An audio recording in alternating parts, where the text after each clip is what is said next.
নমস্কার বন্ধুরা, আমি শিলিগুড়ি থেকে বীণাপাণি শিল্পী। আমরা চন্দননগরে ঠাকুর দেখতে এসেছি জগদ্ধাত্রী পুজো। এটি বৈদ্যপটা সর্বজনীন জগদ্ধাত্রী পুজো। জগদ্ধাত্রী পুজোর নাম শুনলেই মাথায় আসে চন্দননগরের নাম। আলোকসজ্জা, সুবিশাল প্রতিমায় দর্শকদের মনে আলাদা স্থান করে নিয়েছে গঙ্গাপাড়ের এই শহর। এই পুজো শুরু কৃষ্ণনগরে রাজা কৃষ্ণচন্দ্রের হাত ধরে। ইংরেজদের বিরুদ্ধে বিদ্রোহের প্রস্তুতির সময় ব্রিটিশদের সহায়ক রাজাদের বন্দী করেন মীর কাসিম। সেই তালিকায় ছিলেন রাজা কৃষ্ণচন্দ্র ও তার ছেলে। পরে বন্দি দশা থেকে মুক্তি পাওয়ার পর কৃষ্ণচন্দ্র দেখেন দুর্গাপূজা শেষ, মনমরা হয়ে পড়েন তিনি। কথিত এরপর দেবীর স্বপ্নাদেশ পান তিনি, তাকে জগদ্ধাত্রী রূপে পুজোর নির্দেশ দেন দেবী। সেই থেকেই শুরু কৃষ্ণনগরের জগদ্ধাত্রী পুজো। দিনেকালে এই পুজো রাজবাড়ির পাঁচিল পেরিয়ে শহরের আনাচে কানাচে ছড়িয়ে পড়ে। মনে করা হয় 1763 থেকে 64 সালে দেবী হৈমন্তিকার আরাধনা শুরু জলঙ্গি পাড়ে। তবে পুজোর এই ইতিহাস নিয়ে সংশয় রয়েছে। বৈদ্যপটা সর্বজনীন ক্লাবের পুজো দেখলাম। কিছু দূরে গিয়ে আরেকটি পুজো প্যান্ডেল, খুব সুন্দর, বাইরে থেকে দারুণ লাগছে প্যান্ডেল।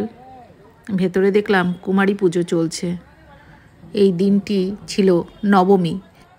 কন্যা পূজা বা কুমারী পূজা একটি হিন্দু পবিত্র আচার। বিশেষ করে নবরাত্রি উৎসবের অষ্টমী এবং নবমীতে সম্পাদিত হয়। অনুষ্ঠানটিতে প্রধানত 9টি মেয়ের পূজা জড়িত, যা দেবী দুর্গার নবদুর্গা 9টি রূপকে প্রতিনিধিত্ব করে। এখানে যদিও একটি মেয়েরই পুজো চলছে। হিন্দু দর্শন অনুসারে এই মেয়ের সৃষ্টির প্রাকৃতিক শক্তির প্রকাশ বলে মনে করা হয়। কিংবদন্তি বলে যে নবরাত্রির নবম দিনে শক্তি দেবী দুর্গার রূপ ধারণ করেছিলেন। দেবতাদের অনুরোধে মহিষাসুরকে বধ করেছিলেন। আমরা চন্দননগরের বেশ কয়েকটি পুজো দেখেছি, সেগুলো আগের ভিডিওতে আছে আমার। আমরা চন্দননগর স্টেশনে পৌঁছেছি। সেখান থেকে আমরা যাব ত্রিবেণীতে আমার ননাসের বাড়িতে। ননাসের বাড়ি পৌঁছে গেছি। সন্ধ্যায় তুলসীতলায় বাতি দেওয়া হয়েছে। দিদির ঠাকুর ঘরের ছোট্ট গোপাল, গোপু সোনা। সেখান থেকে আমরা যাই দিদির বড় ছেলে মিহিরের বাড়িতে। মিহিরোর গাছগুলো আমাদেরকে দেখাচ্ছিল, গাছে কত লঙ্কা হয়েছে, লঙ্কাগুলো খুব ঝাল দিদি বলছিলেন। আমি একটু ভিডিও করে নিলাম। অনেক লঙ্কা হয়েছে। কেউ বলেন বোম্বাই লঙ্কা, অনেকে বলেন ডালো। এক রকমের পাতা দেখলাম পুদিনা পাতার মতো। এই পাতাটি ওনারা বড়া করে খান এবং আরও বিভিন্নভাবে এই খাবার হিসাবে খাওয়া যায় পাতাটি। আমাদের শিলিগুড়িতে আমরা এটি পাতাবাহার হিসাবেই ব্যবহার করি। ওখানে গিয়ে জানলাম যে এই পাতাটি খাওয়া যায়। আগে আমরা জানতাম না এই ব্যাপারটি। সকালবেলা দিদির বাড়িতে এই যে কাঠবিড়ালি, দিদি চালের উপরে বিস্কুট দিয়েছেন।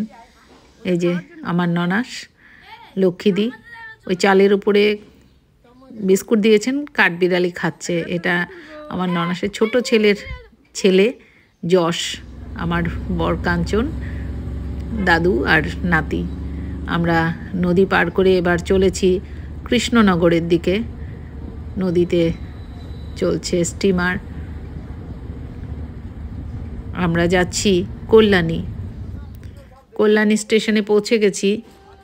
সেখান থেকে আমরা ট্রেনে চেপে যাচ্ছি কৃষ্ণনগর।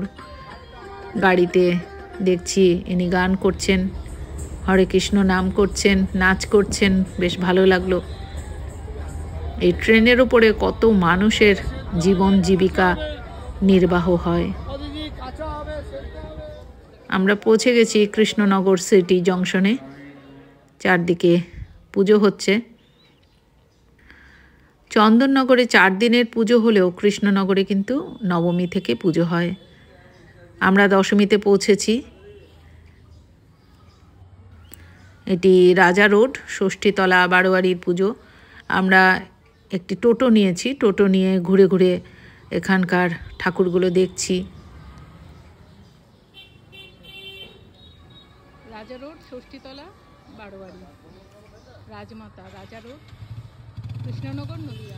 বেশ সুন্দর প্যান্ডেল, খুব সুন্দর তাদের মণ্ডপ সজ্জা দেখলাম। আমাদের টোটোওয়ালা দাদা আমাদের নিয়ে এসেছেন কাঁঠালপোতা বারোয়ারির ছোটো মাকে দেখতে। ছোটো মাকে দেখলাম, ভীষণ ভালো লাগলো। কৃষ্ণনগরে ছোটো মা এবং বুড়িমা প্রসিদ্ধ। ছোটো মা বুড়িমার সামনে দিয়ে যাওয়ার পর বুড়িমা রাজপথে নামে। চাষাপাড়া বারোয়ারির বুড়িমা ও কাঁঠালপোতা বারোয়ারির ছোটো মা। শোনা যায় বহু বছর আগে বুড়িমা এত গয়নার ভার রাখতে না পেরে এক রাতে তৎকালীন প্রধান পুরোহিতকে স্বপ্নে দর্শন দিয়ে জানান কাঁঠালপোতা পাড়ায় তার বোনের বাস। ভক্তরা যেন পরবর্তীতে সেখানে মানসিক করে গয়না নিবেদন করে। ছোটো মাকে দর্শন করে এবার আমরা চলেছি বুড়িমাকে দেখতে। বুড়িমার অনেক ছবি বিক্রি হচ্ছে। ইনি কৃষ্ণ সেজেছেন, কৃষ্ণরূপী বহুরূপী। জগদ্ধাত্রী পুজো বললেই চন্দননগর কৃষ্ণনগরের কথাই আসে, তবে ঐতিহ্যবাহী জগদ্ধাত্রী পুজো বললে কৃষ্ণনগরের নামই আসে। মহারাজা কৃষ্ণচন্দ্রের নাম ধরে কৃষ্ণনগরে জগদ্ধাত্রী পুজোর সূচনা। তারপর কৃষ্ণনগরে একাধিক জগদ্ধাত্রী পুজো শুরু হয়, তবে কৃষ্ণনগরের সবচেয়ে ঐতিহ্যবাহী পুজো বলতে যে নামটি সকলের আগে সকলের মনে আসে সেটি চাষাপাড়ার বুড়িমা জগদ্ধাত্রী পুজো। ইনি সেই বুড়িমা। কৃষ্ণনগরে জগদ্ধাত্রী পুজোয় ঐতিহ্য ও আবেগের অন্য নাম চাষাপাড়া বুড়িমা। অনেক শিশুই এখানে দেখলাম বহুরূপী সেজেছে। বুড়িমার পুজোয় দেখুন কি ভিড়, এই ছোট ছোট দুজন বহুরূপী। আজ এই পর্যন্তই বন্ধুরা, আপনারা সকলে খুব ভালো থাকুন, সুস্থ থাকুন এবং অবশ্যই বীণাপাণি শিল্পীর সঙ্গে থাকুন। জগদ্ধাত্রী পুজো উপলক্ষে শিলিগুড়ি থেকে চন্দননগর কৃষ্ণনগর গিয়েছিলাম, পুজো দেখলাম, ভীষণ ভালো লাগলো।